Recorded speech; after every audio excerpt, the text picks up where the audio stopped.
Well, hello everyone. How are you today? My name is Angela Durden. I am the host of The Constrained View, and we have a good guest for you today. His name is Doug Dahlgren.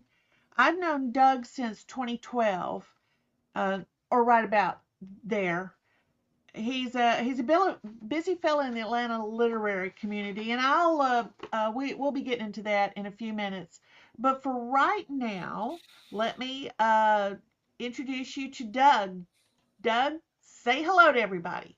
Good morning. How's everybody doing out there? It's just fine. Can you get a little closer to lean forward into your microphone, please? All right, here I am. That's a little better.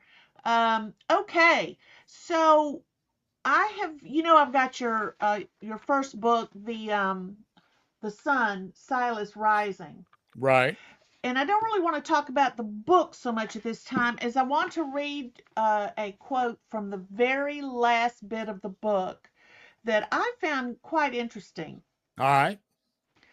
And I still can't hear you. You're not speaking loud enough. Can you turn your microphone up? All right. You got me there?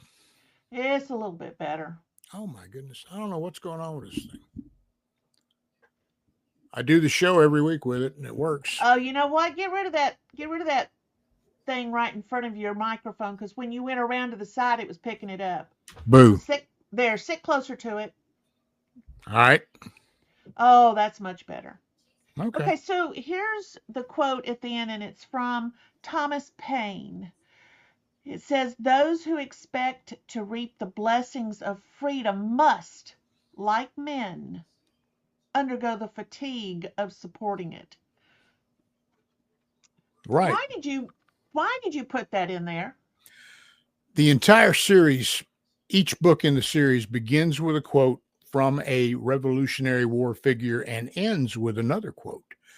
And they are supposed to resonate with you once you've read the book. It comes clear as to what you're talking about. The things that our character does in the Sun, and the Sun Silas Rising is basically an introduction to this character because it's a 6-book series. They are chronological, and I recommend you read them in order for them to make good sense to you. But they are a series, and the main character is modern day. What period exactly doesn't really matter, but they are modern day. He's a modern day character, but he takes himself after characters from the Civil War era. Do you Are you saying that your main character in this, it sees himself as being a modern day revolutionary hero because he sees things that are way off track and they need to be righted? Mostly so. He does not see himself as a hero. He wants to be unsung. He wants to just be doing what is right. But yes, he takes this name. Silas is not his real name. It's Okay. disclosed fairly early on in the book who he really is. But he uses the name Silas to himself to stay in character, as you will, because the character that he wants to portray is Silas Downer, who was one of the original Sons of Liberty. Uh, the guy sees things, as you mentioned, that are out of whack today, and he wants to know why are they out of whack. There's a backstory early on, not a long, boring one, but a backstory that tells you why he feels that way. But he wants to correct what is wrong, and that society itself is not correcting. If there's something there that a vote will fix, whether it comes out the way he thinks it should or not, if the vote will fix it, he's okay with that. But certain things that happen where people hide behind their power, hide behind their office, and literally hurt people to do that, kill, maim, whatever. If that's going on and nothing else will cure it, then he sees it his necessity to step in, and he What does. year? I'm going to share a screen while you answer this question. What year did you write this first book? 2009. Okay, It came so out in 2010. well, yeah, but you wrote it in 2009. Right. And 2009 was that was the first year of the Obama regime. and I call it a regime because to me it was a dictatorship. Had a Well, lot of still good, is. well, it still is, but it had a lot of good manners. But anyway, let me just show you. I'm going to scroll through here at Doug Dahlgren's Amazon page, author page. It's The Sun, Silas Rising. Then you have The Traveler. The Sun is the the series, and everything else underneath it is book one, two, three, four, five, six. You can see the Eagle, the Daedalus Directive, Eight of Six, the Four Samaritans, and the Basics of Fundamentals. Now, It Was Thursday is not part of the series, correct? That's correct. Neither is the Eagle or the Traveler. There's 9 Okay. total books there. Yeah. Yeah.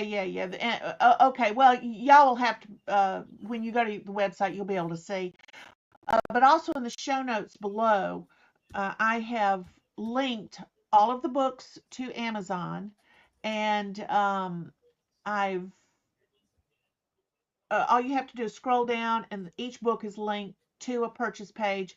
I think it's a print and also ebooks. They're all available as ebooks, correct? Correct. All the Okay. series books are available in Audible and as Kindle, as well as They paperback. they're so all of them are audiobooks. Of the series, yeah, That's there's what I said of the right. series. The 6 of the series are also in Audible, and they are in ebook, as you call it, mainly Kindle. Okay, pull that microphone a little closer to you. I'm here. Okay, good. Further away you get, the less it's good. But let's talk about this reason for writing it. I mean, there had to have been a moment in time when you said this subject needs to be covered somehow, or did you just wake up in the middle of the night with a big aha moment, and the character was fully formed and you wrote it? Believe it or not, the character is one that kind of has been with me throughout my adulthood. Um, People take it as a political statement, take the books in the series as a political statement. That's on you. I did not write them, but necessarily, and you can't find anywhere where it says that John or Silas is a political character. He's not. He doesn't care whether the perpetrator is Democrat, Independent, or Republican. If they are using their power to hurt other people so they can stay in power, that's what he targets. That's what he goes after. But of course, when you have something like that happening, people get their hackles up and they say, "Oh, he's this, he's a right winger, or he's that the other thing." And no, that's not the way this series or these books were written. The Sun, Silas Rising is the second book that I wrote. The first one was, as you said, a sit up in the middle of the night and go, "Wow, what was that?" And it's called It Was Thursday. It's a short little book. It has all the foibles of a new writer. The grammar's not that great. Spelling's not that great. I didn't know how to get those things fixed at that point in time. But anyway, It Was Thursday was the first book, and it has nothing to do with this character at all. But when people responded to it and said, "Oh, that was cool. We like that. We like the way you think. We like the way you write." It's like giving candy to a baby. They want more, and that's what I wanted, was more. So I brought out this character, Silas, that when I would go to see a Batman movie. Have you ever gone to a movie with one of these superheroes and you go, "Well, that was okay till it got cheesy"? They went a little bit too far with this. They went too far with it. And I could come up with a character that would be more realistic, more modern, more to the point, and not necessarily have a propeller coming out of his butt and fly away. I didn't want that.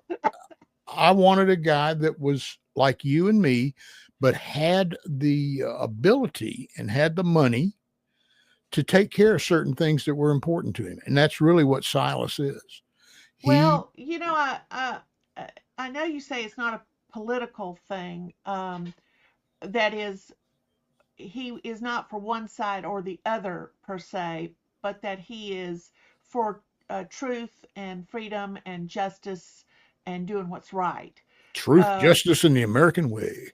Yes. Well, see, that's the thing. So, I know.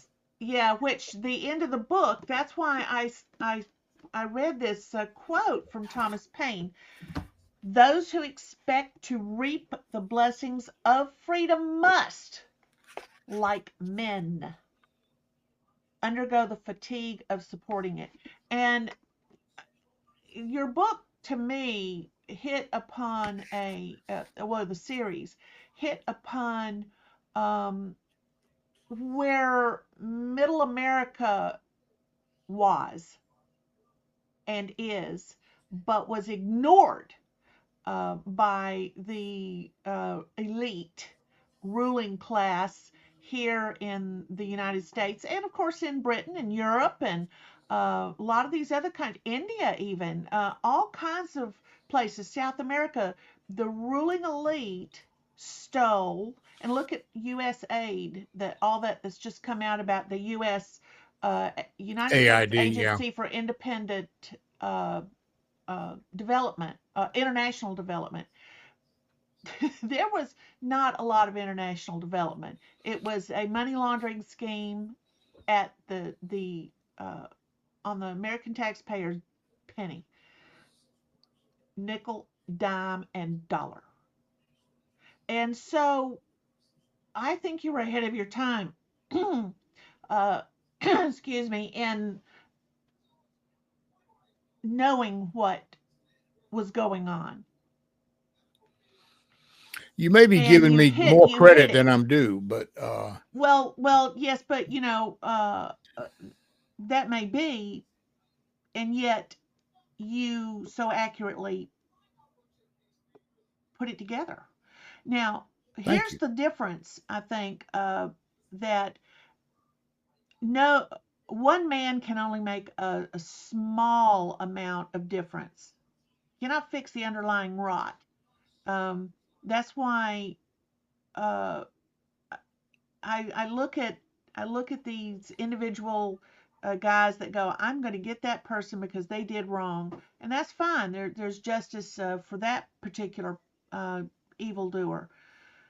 But stopping the system is a whole nother thing, and that's what we're seeing now with um, Donald Trump. That's why they didn't want Donald Trump in office. He didn't need their money. He didn't need their stuff. He didn't need their favors. There was nothing anybody could do for him, and they knew it. And then he's taking all this flack. I mean, there was nothing but bombs coming at him, legal bombs, reputational bombs. And who starts noticing it? People who are also under fire. RFK Jr., Tulsi Gabbard, a few others like that. And then, but they were Democrat, identified as Democrat. Uh, and they're going, you know what? It's not working. So what did they do? They said, well, we'll join up with Trump and we're going to try and fix this thing. And so now he's got everybody in this cabinet of his that is working together. There are now the Democrats keep saying, they're these lone wolves going to do their own thing, and but no, they're working as a team. It's same way with the Revolutionary back in the Revolutionary War. The midnight ride of Paul Revere. He didn't do it on his lonesome. It was a planned event. People were ready to hear from him one way or the other, and they worked together. Um, so I'm wondering, if are you going to have another book where where a fundamental change is going to happen, and this character is going to have been the impetus for it? I don't think so.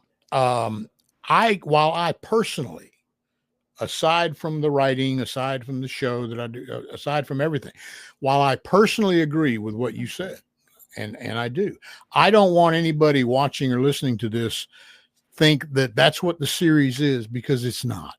Now, it struck you that way, and that's great. That's fine, because it did ring a chord with you. And it Mm-hmm. is about a guy who sees inequities, who sees wrong, and he does something about it. But he's also very naive. And you kind of touched on that a little bit, that what he wants to do, and I don't want to give too much away here, but what he's trying to do initially, undercover, anonymous, fix things and have it stay fixed, it's not really possible. You take one bad character out and they're going to replace it with another one. And unfortunately that happens in this book and through the series. Yeah. uh I agree with you. I agree with a lot of folks on the conservative side. One thing I don't agree with is term limits. And you might raise a hackle or look at me sideways over that. Term limits, the guy that was voted in there is the problem, and it's the people that voted for him. And if you take a guy out on term limits, they're just going to go back and vote somebody else in that's going to build the bridges and give them a new school that they don't need, and do all the things that the people want so they can rip everybody else off. Term limits is a short-term solution for a major problem. We've got to educate somehow the people in this country to understand when they're being taken advantage of. And that is the thing, because the majority of humankind are lazy. As I'm going to go back to this quote by Thomas Paine and say, like men undergo the fatigue of supporting it. And It's there's a lot heavy. of people don't want that. So that's why it always comes down to a smaller group who thoroughly see it, and they can help keep it that way. But they are going to grow tired, very tired of it, but they're committed to the being tired in order to help educate and get them to vote, because people's memories are short. They're very short. I have been cursed with a long memory, and I love history too. And granted, I don't know near enough about history as some people do, but I know enough to. Back in the mid 70s, I thought to myself, America is becoming more like Russia every day. Nobody wanted to hear that. They thought I was a nut job. Now, I might be a nut job every now and then, but it didn't mean I was wrong. No, doesn't. No, it doesn't. So, you're right. People are people. And once you accept that there will be groups that will have various, what's the word, uh, strengths or weaknesses, once you accept that, then it's much easier to get busy doing what you got to do, because you're not expending energy on a useless thing.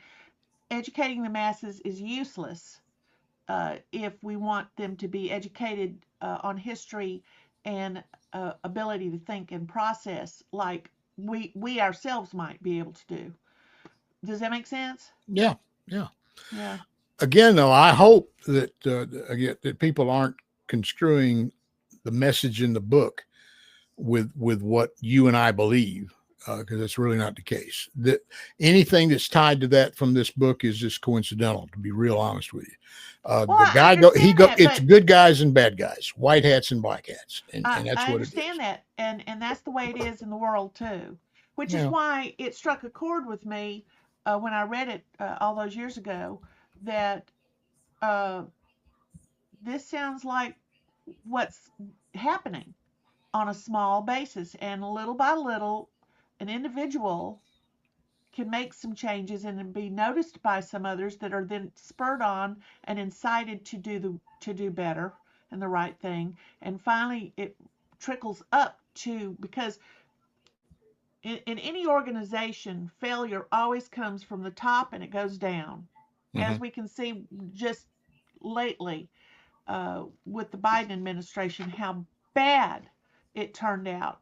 And there's all kinds of reasons, uh, not not least of which was his dementia. Um, but success always starts at the bottom, always, in any organization, any business. You can have a great business plan, but if you don't have people at the bottom committed to doing it right, then the business is sunk. Same There way are with the people. government. there are people in this first book in the introduction that get to know who he is. Again, his desire is to be unknown, and that doesn't last long in anything. If you're doing anything that's making a wave, and you want to be anonymous about it, it's just not going to last that long. But there are people who believe in what he believes in and find themselves in the need of what he can give them. Uh, some of them come to him and want to do what you're talking about. They want to organize a group of like-minded individuals to do this stuff, and he sees the flaw in that. He does not want that. He constantly, all through this, his desire is to be the Lone Ranger, more or less. And the silver bullet that never kills anybody. It always shoots the gun out of their hand. All this, if possible, but if it's necessary to save a life or to stop people from taking other lives to maintain their power, then he doesn't hold back. He doesn't call it a murder. He calls it a removal, and he will Right. remove somebody from the system if it's necessary. And that's hard for some folks to deal with, but you got to look at the case scenario. You got to look at who the person is.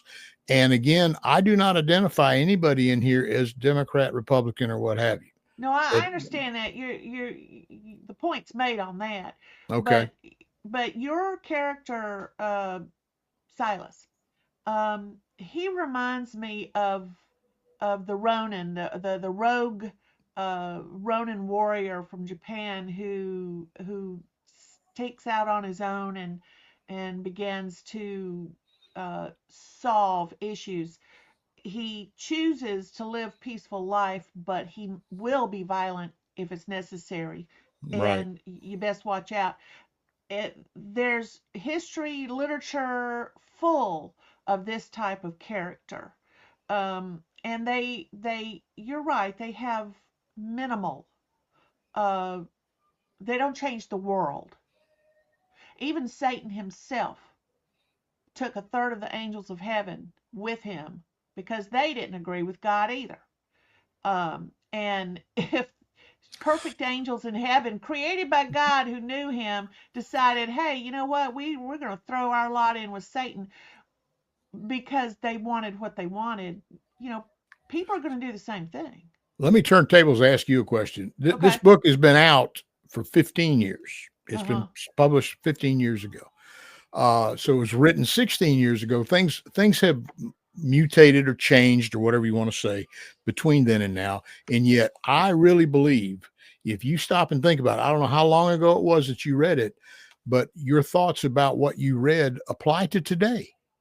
And They do. there's so much that's in this. It's not something that is behind the times or lost in history. This is something that's germane to today and what's going on. And it hits different people in different ways. Yes. I had Yes. a friend that's a fairly new friend that just wrote personally. He didn't do a review on Amazon like I hope people will do for the writers they like. But at the same time, he wrote a personal message to me that was very complimentary and very nice. It took him a year to read it, but he didn't know what he was getting into. And once he got going, he really enjoyed it. It's what he tells me. And again, we're talking about a novel that's 15 years in publication. But do you understand, Doug, why this story, this series, this character will not age? Do you understand why? I think so, yeah, because it's current problems that haven't been fixed and maybe won't be fixed, but we always have to stay after it. No, it's not because it's current problems. It's because it's historical problems through every age and every nationality, every whatever. People are people. And you wrote true to people and how they are. You did not, okay, let's look at Die Hard. I love that movie. You know, they call it the new Christmas movie. Sure. And I love Die Hard. But honestly, yeah, that's never going to happen. It's never going to happen. That kind of character is just not going to happen. Um, it would be nice if it did. it would be nice if the bad guy could, oops, fall off the building off of Nakatomi Towers. Is that what it was? Nakatomi, that's right. And he could run around with glass in his feet. It doesn't happen. But it's great entertainment, and yet, does anybody say, "Hey, I want to be that guy. I want to be that guy"? No, because it's entertainment and it is great fun. Um, but in the real world, evil evil is a sorry. You know what I'm saying? Oh, absolutely. Evil is sorry thing, and to fight against it is a everybody that hates evil by being together in where they stand, where they live, in their home, in their community, in their city, their state, their county, whatever. If they stand against the evil, then the many together form a force that nobody could organize because they all are there. They are all there. This is wrong. We will not put up with it again.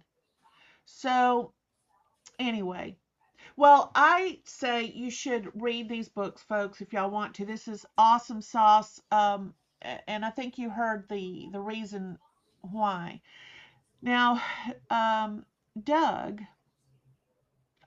I understand you came from, well, you had been in a corporate environment. When you say corporate environment, what kind of job was it that you did all those many years ago? Sales, everything's sales, but I was a representative for a major corporation. Okay. And I would go around and speak to potential customers, turn them into customers, and Sure.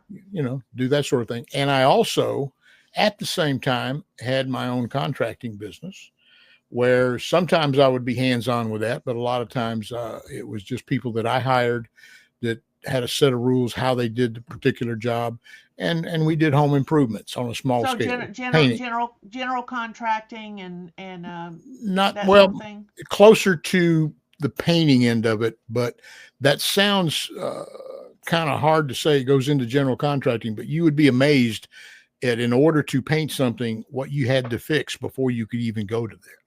People let stuff go, and you had to know how to do carpentry and general repairs and the whole thing. Yeah. So anyway, it was that sort of a deal. But it gave me the opportunity that if one got frustrating, I could go to the other for a while and clear my head and then go back. Yeah. So anyway, I find that's what I like to do. So then there came a point where you what year did you start the Artist First Radio? That was in 2014. Now, I was invited, a friend of mine, another writer here in the Atlanta area, had been on Kevin Zimmerman's program, who was quite a good show on Artist First at that time. And Jerry told me that I needed, JL Robb, told me that I needed to contact them and see about getting on the show. So I did. And I did a program. And within a couple of days of that, the general manager, owner of the station, contacted me, and whatever he saw, I don't know, but he said, "We'd like you to consider doing your own program." And I was flabbergasted. I never thought about anything like that. Uh-huh. And we ended that hour and a half conversation with me saying, "Well, let me talk to some people," because I had been in the community for a while at that point, 5-6 years, and I had gotten to know a bunch of authors.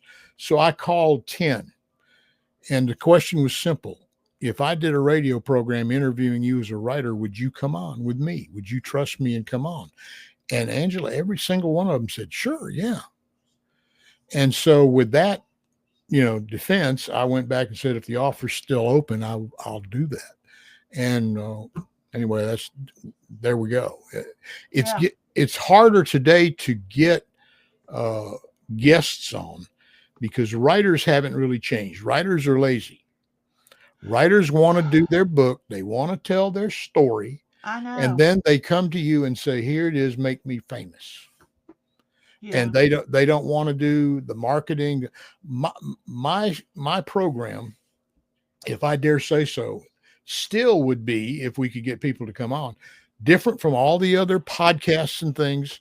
And I'm not stepping on your shoes, but most of the people that do podcasts for authors, they don't know what the book is. They get you on there and they say, "Hi, this person wrote this book. Tell me about it." We read the book. And when I say we, I'm including my wife, who I call the producer of the show. She is a constant reader. And when you Donna's great. oh my Donna goodness, is great. when you're doing a program every week, you can't keep up reading all the books and digesting them. So anyway, she gets a head start. She reads the books, makes me very copious notes that when I'm doing show prep for that week, I can get into it. I can read a few chapters and see what the author's doing, see about their voice, see how they, whether they're first person, third person, whatever they want to do. And I can talk to them for an hour, which is also different, but I can talk to them for an hour with knowledge of what they've done. And that, I think, helps to relax them. It did, what, 10, 11 years ago. Yeah. And anyway, back around, I'm circling around to what you had talked about a few minutes back. Initially, everybody thought I was much more of a thing than I was. Okay. Let's just Yeah. say I went to Atlanta Writers Club meetings, and he does a radio show. Did you know that? Wow. And everybody wanted to be my friend. Everybody wanted to be on my show. And I had them booked up, months down the road. And then somebody said, "You know what? He's a conservative." Boom. There's a long story about that where Yeah. one of the flyovers members, a celebrity member, said something stupid, and they started their stupid comment with, "If you're a Christian, you will." And that got my hackles up straight, and I had to Ooh. confront them. And at any rate, that got me a phone call a couple days prior to my appearance to speak before the Atlanta Writers Club, where I was asked to step aside. Yeah. I said, "No. Why should I step?" "Well, you upset one of our members." Again, I'm going deeper than I wanted to, but basically, I did not step aside. I went ahead and spoke, but I became persona non grata because behind the scenes, everybody's saying, "Oh, he's a conservative." And that was it. Yeah. The death knell. If anybody wanted to talk to me or even read my book or what, "Oh, you can't do that. You're one of them." That's not the way. The speech I had prepared for the club that day was nothing to do with the books. Even it was to do with the club and what people could get out of a club, being around other writers and the things you can learn, through osmosis even. But Well, yeah. anyway, you pick up Well, things from that other was people. that then, wasn't it? That was that, and it's That was been that. it's been that way. It's starting to come back out a little bit, but yeah, once you get on their bad side, boom, you know. Well, that's the way that's the way a lot of clubs are, and I have my own opinion about certain things, and I'll just leave it be because you covered it quite well. Um, but same sort of thing happened with I was involved with Sisters in Crime. Supposed to be a international group of females who write crime novels, whether they be cozy or realistic or whatever. And I ran into the exact same sort of thing. Did not, and then we get an email blasted out from the main headquarters of Sisters in Crime about a man who they had interviewed was teaching, I should say, a how to write crime novels because he was very successful in doing that. And he said, "Yeah, sure, I'll teach that." And one of the people on the Zoom call asked him a question, and he says, "Okay, well, what if you have? Here's a way to look at it. If you have this, how would you treat that?" And boom shakalaka. Well, somebody else on the call took offense to his use of that character. And next thing you know, he's getting an email that says he needs to apologize to everybody in Sisters in Crime or else. Or else. I And love I that. went, oh my God. Uh, they edited out that part of the thing and then held it back from being shown for a few weeks until he was properly recalcitrant. And I went, well, I had no clue y'all were Marxist commies. And I proceeded to write them and say, how dare you? How dare you do that? That is censorship. And as writers, we should not be for censorship. Well, that I said, okay, that's it. I'm out of here. And then I wrote him an email. I looked him up, found his email, and wrote him and told him about the email that went out. He said, oh, I did not know the email went out. I said, oh, yeah. And I let them know, here's what I wrote them, told them I was unhappy with it, and I quit. And How many people experience that same thing? That's the I loss. know, I know. And it's so silly when in all the shows that I've done, unless the writer specifically brings it up, I don't go into politics at all. I don't care what you wrote. And I would say that probably 70% of the authors that I have interviewed over these 10, 11 years have, wow, that hurt. Are you there? I'm here. Okay. I just got a doing. Anyway, over the years, the people that I have interviewed, 70% have been liberal. And we knew that going in. And Uh-huh. some of them were very shocked that I didn't challenge them or bring up anything to do with politics. Because to me, the literature is a totally separate thing.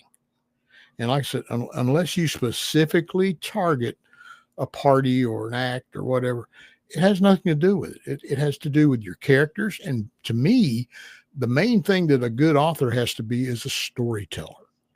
If you can do that, the rest of it is all just function, and Yeah. somebody can help you with it.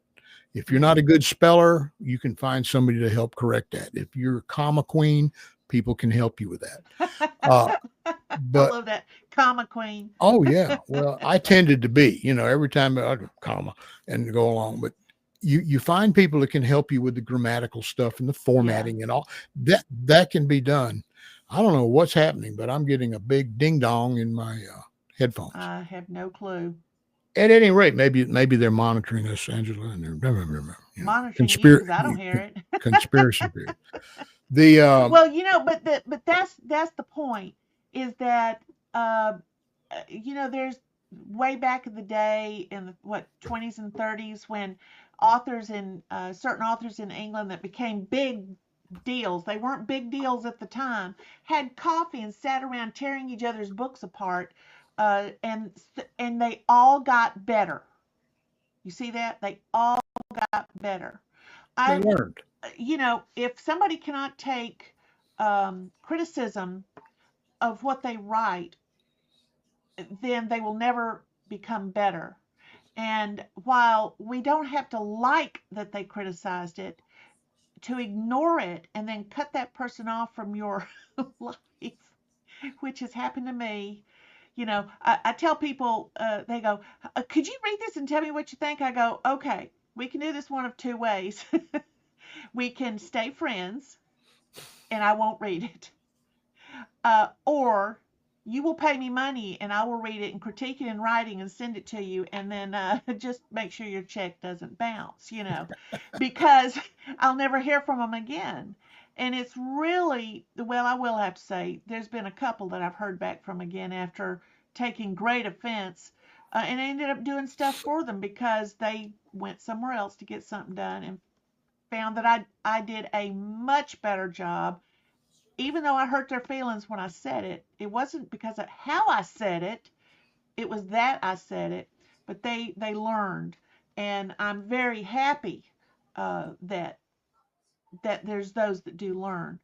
I'm you know I'm of an age that I'm tired of whiny butts. I'm just tired of them. Uh, I'm tired of having to watch every single word I say, lest I not read their mind appropriately and know they're going to get offended. You know, it's really, it's a tough thing. And that's one reason I like talking with you, is because we've talked plenty of times and disagreed on things, and we Oh, sure. each passionately made our case for whatever it was we were talking about at the time. But we've remained friends, and that's because we're both open to hearing what others say, and we've given thought to what we think, and we're able to say, yes, but have you heard of this? And the other says, well, I don't know. Have you heard of this? And boom, boom, boom. Right. This is the kind of stuff that I like, and that's why I named my podcast "The Constrained View." Well, my whole my podcast and my Substack is "The Constrained View," because to me, to be constrained means that you're holding yourself under control, and you're hearing what everybody has to say. Then you're looking at it from all kinds of points of view to see if, in fact, uh, there's any merit. And then once you parse it all out with an eye towards truth, then what you have come back down to is this ball of information. It's held together. It's constrained, and Can I like that. You know, Oh yeah, so oh yeah. Can I say something though that's tagged on to what you're saying? sure. This book, you read the first one, The Sun Silas Rising, and it struck you politically. Okay, is that fair to say? Well, I don't know that it struck me politically. What it struck me is that uh, I was seeing the same things going on in the world today, and Okay, they were repeats of what has happened before, and repeats of what has happened before. okay, fair. Yeah. What I wanted to point out is it's a 6-book series, Uh and huh. this one's an introduction to a character, to what motivates him, what he does, how he does it, that sort of thing. Right. The rest of the series is not just replicating that. It's not a boring repeat of same thing. I try to tackle different situations that we're all familiar with. I don't go directly into it. One of the books tackles the Natalie Holloway situation, where the young lady that was a college student that disappeared, on a college trip down in the Caribbean. Right. I try to tackle stuff like that. And what would a character like John do? What would Silas do? Right. And it's amazing how many of the readers of my books will come to me with a comment like, "Oh, wow, did you hear that in the news the other day? We need Silas. Where's Silas when you need him?" Because Yeah. they're applying that to what they're seeing happen. And it's not always a political situation. It can be like said Natalie Oh Holloway. no, absolutely, But absolutely, the and that's second one, that's the beauty of the series, is that it isn't just how to stop the elites from something. It's dealing with stuff down here where we live. oh yeah, oh yeah. Yeah. Well, and the main bad guys, the real bad guys, are not necessarily politicians, but politicians controlled by the drug cartels, Right. whether Right. they be in China or Mexico or Colombia, where those people are the ones who control politicians. And that's just the truth. They do. They control local people. A lot of the people wonder why in Georgia we had such a mass influx of drugs. Well, heck, there was quite a few of the local little small county sheriffs that were on payroll, and they stepped out of the way when these drugs came through. There's a Yep. lot of really bad stuff that goes on, and it's all about power and money, and that's what we try to talk about. Yeah. The only constant, I don't know how far you want to go into this, but the titles have meaning. The second one is the only constant, and everybody grew up hearing that the only constant is change, and that's a truism. And in my application, things are changing rapidly around my character, Silas, and it's bad. And he has to somehow be the only constant in the storm. And that's really what that book is. It's one of the favorites. They say you can't ask a writer what his favorite book is because it's like his children. But that's one of the favorites. Uh, Basics of Fundamentals goes back to him wanting to be a solo hombre again, and how that's really his core. That's what he wants to do, and how hard that is for him. Um, 8 of 6 is the fifth book. A lot of people today would find that one to be quite interesting because it basically is about it's a story that's different from all the others. John does not pick this topic to get into. It is 8 of 6, of course, is a play on numbers. 6 is a SEAL Team 6. And I go into some conjecture that's educated to a degree of how SEAL Team 6s are formed as for a need. They're not just a group of guys that are sitting around and say, all right, you're up, go. If they have a specific need that has to be dealt with somewhere in the world, they pick a crew that fits the need for that job and they pull them, whether they be Navy, Marine, Air Force, Army. They pick the people that they need and they suddenly become Navy and they are SEAL Team 6. So anyway, that's a conjecture that I throw in there that some military folks find pretty interesting. But a team screws up. They make a mistake. It's not said who made the mistake or how high up that mistake comes from, but it's embarrassing to the country. And we start the book with these members who have been retired, just unceremoniously, boom, here's a check, goodbye, go away. They're being killed, and they're being killed rapidly. And a person that's in the auditing department that handles those types of things notices that this is the same group and things are happening to them at a much more rapid rate. And anyhow, it goes through channels. By this time, Silas is pretty well known. And some people approach him and say, we want you to find out who's doing this and stop it. So now there's a challenge. Nobody knows who's even doing this stuff. So, Right. so he has to use his faculties and use his contacts and everything else to find out, first of all, who's doing this stuff. And then he has to figure out how to stop it. So 8 of 6 is a good one for today because there's a lot of stuff going on. But anyway, I get off on a tangent and I apologize. But I think I think people would enjoy them because they're not cookie cutter stories. They're all Right. different.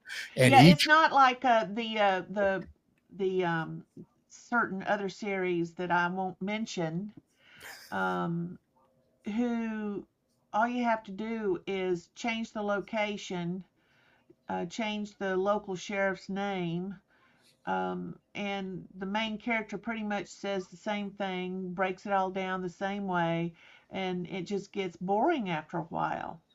And so you're saying this is not what your series is, so that's a good thing. Well, thank you. Doug, um, we're coming on 48 minutes right now. Can you believe we've been talking this long? I can believe it, but when I it's you and can't. me talking, I can handle that. Yeah. I wanted to tell you that I was really sorry to hear about your death on December 3rd, 2024.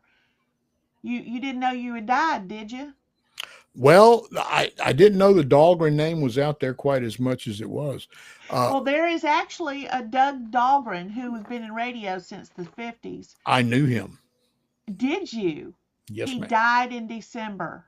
Yeah, He was 82. he was big in rock and roll radio in Chicago, and Milwaukee back in the 60s, Well, 70s. I mean, who would know that there would be two Doug Dahlgrens in radio? Well, yeah, radio you narrowed it down, but there's a bunch of Doug Dahlgrens all over the place. And Well, y'all are the only two that popped up when I typed in the name. well, he was quite well known, and he and I actually were on Facebook together for a while, but it got too confusing for Yes. his friends. He was a decade older than I, and he's a liberal, and I'm not, and that's where the problem came in. He and I could handle it, but his friends couldn't, and Right. they would pick up on things that I wrote as a private citizen, and they would hold him accountable for it. And we had to take each other off of our Facebook page. That is But yeah, so weird. very That is so talented weird. guy. Very talented guy. Well, anyway, that was just my little ha ha fun to end the show with.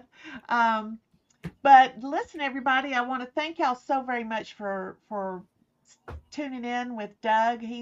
here in Decatur, same place I am, Decatur, Georgia. And how long have you been here in Decatur, Georgia, Doug? Oh, good Lord, since 1964. What is that up Okay, to? back when I was a little child, just a Mm. little child. Um, but anyway, it's really nice to have spoken with you, and I'm glad we could get this done. And for those who are watching, if you're watching on Substack, like and share, that would be awesome. And if you're not already subscribed, that would be great if you could do that. If you're watching on YouTube, subscribe and also like and share. That would be awesome. And if there's anything y'all are wanting, that my emails are all over the place, as you can see right there, Angela Durden at MSN.com. Say, hey, I want to hear you talk about such and such a topic, and I'll be happy to do it. So, Doug, if you'll hold on just 1 minute, Well, let me I'm. thank you. I want to thank you Oh, for taking the time and thinking about me when you're doing this. It's a new thing. You've got a great format. You've got great ideas. And I thank you for including me. oh, well, you're welcome. You're welcome. So just hang tight, and I'll be right back with you while I close out. Thank you. Well, goodbye, everybody. Y'all have a good day. I am going to end the show now, and we'll see you later.